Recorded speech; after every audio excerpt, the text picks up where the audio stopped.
Good afternoon, everyone. Thanks for joining in another episode of our video blogs. One of our main objectives of creating this series for you, and it is for you, or professional services providers, lawyers, legal professionals, etc., is to give you some pragmatic tips and guidance on how to build a prosperous business. Whether you're looking for a new job, your next role, a lot of the information that we provide and the guidance that we provide in these video blogs is very transferable among industry segments. And so today we're going to speak about growing and managing your contacts.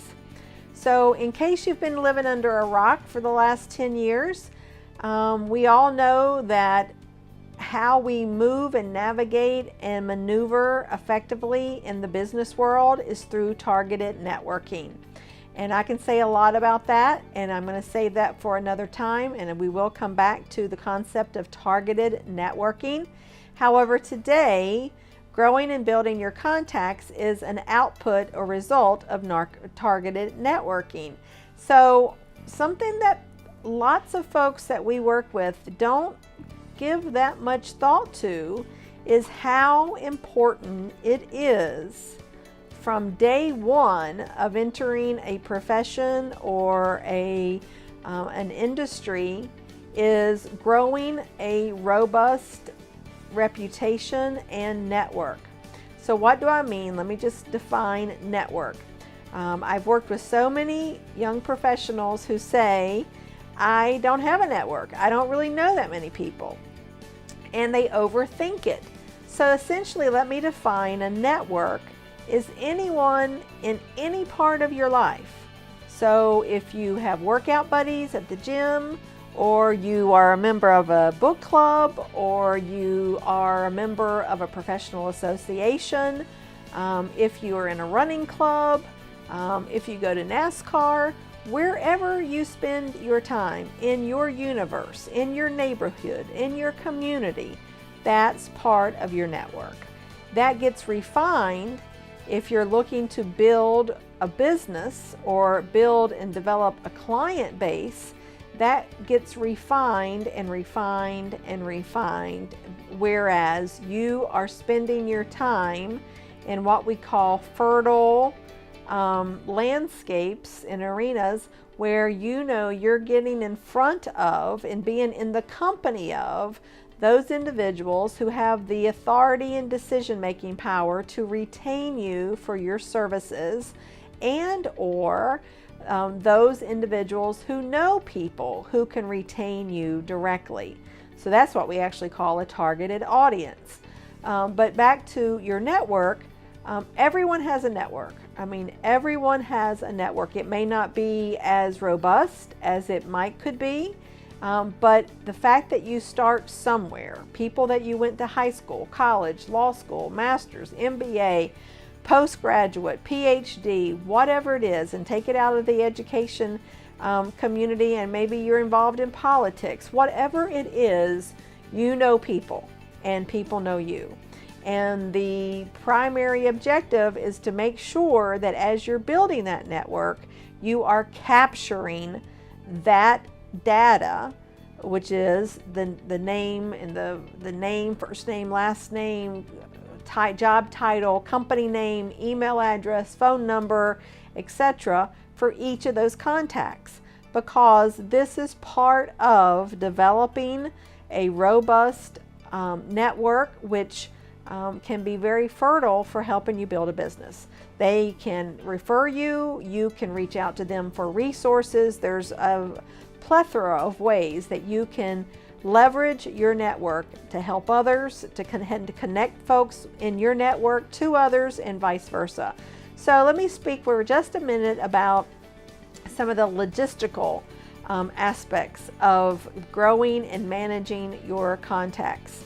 So most of us have an email program, whether it's Gmail or it's Outlook or it's some other email program, yahoo.com.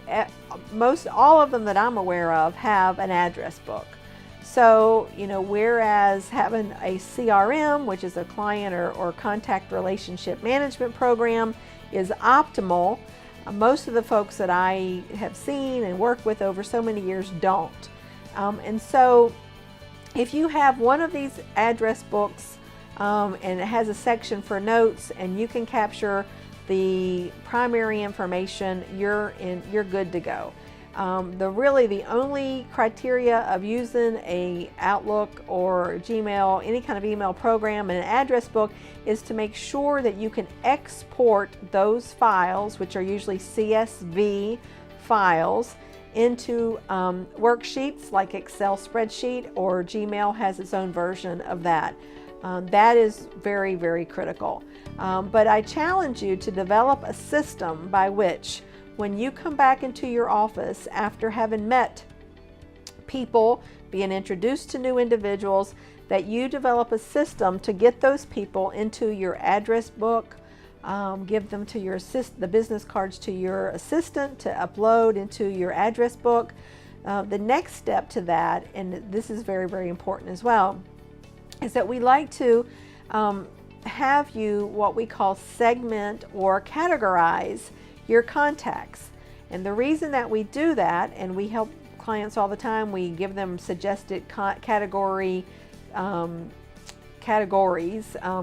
recommendations, because everyone is in a different area of business, is because the messages that you would send to your clients would not be the same messages that you would send to some of your contemporaries or your colleagues in an industry or in a practice area focus.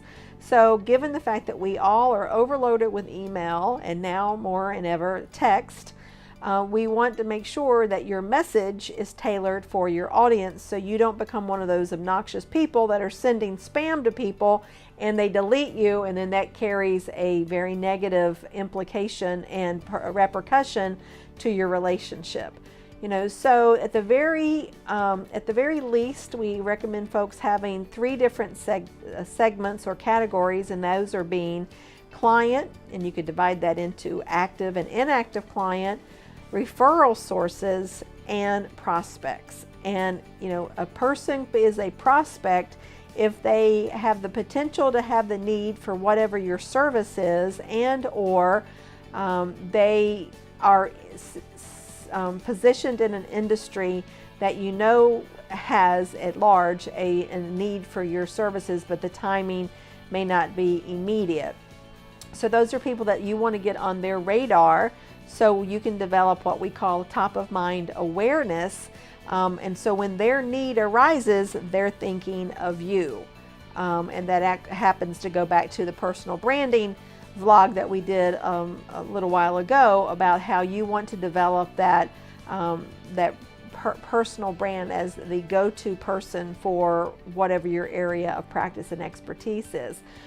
So how many times I have taught CLE program seminars, and I ask the class or the audience, how many of us have banded together stacks of business cards that you've collected over X amount of time that you've never done anything with? Everybody raises their hand. I have no time, nothing really happens. I'm not really sure what to do. I don't really know how to follow up. And there's no time like the present, because if you have those stacks of business cards, there's wonderful scanners that are on the market today. There's apps that can do the same thing to get them into your email Outlook, or your email, your address book of any program that you're using. It's just important that they get in there. I mean, it could be your son or your daughter doing summer work for you, just keyboarding all the names, first name, last name, job title, company name, and email address into an Excel or a Gmail worksheet. It needs to be digitized in some way, because that gets you one step further to number 1, sending out a LinkedIn request, B, sending out an email, figuring out ways to get and stay in contact with those people that are now a part of your network. What we have found over so many years is that individuals that are in your network want to help you. They want to help you prosper and build a business, etc. You just have to make it easy for them. You have to tell them exactly what to say about you and your services when people come into their stratosphere that may need your services. So it may seem simplistic, and it is, but so are most things that we don't do.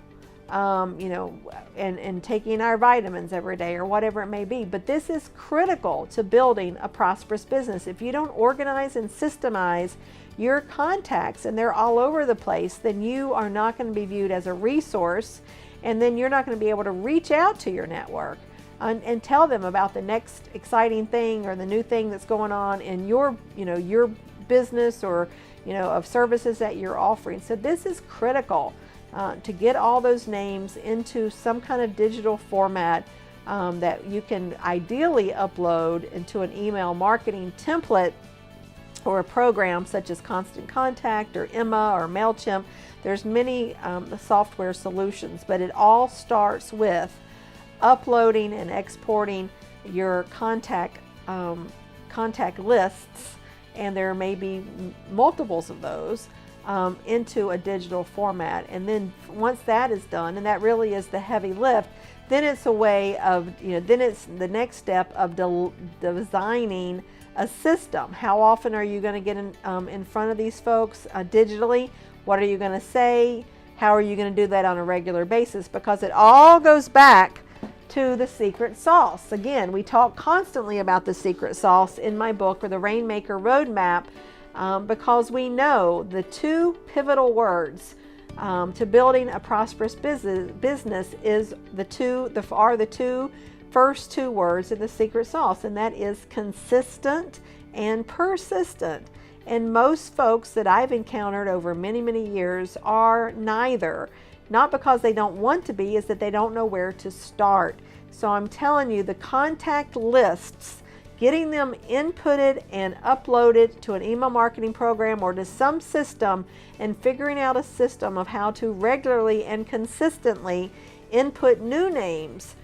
So when you get and stay in contact with your network, which ideally is on a regular basis, whether that's monthly, quarterly, bi-monthly, whatever it is, just to be consistent with that, over time, I promise you, we've worked with so many firms that they regularly are retained by clients because when the need arose, they were top of mind. That is the axis.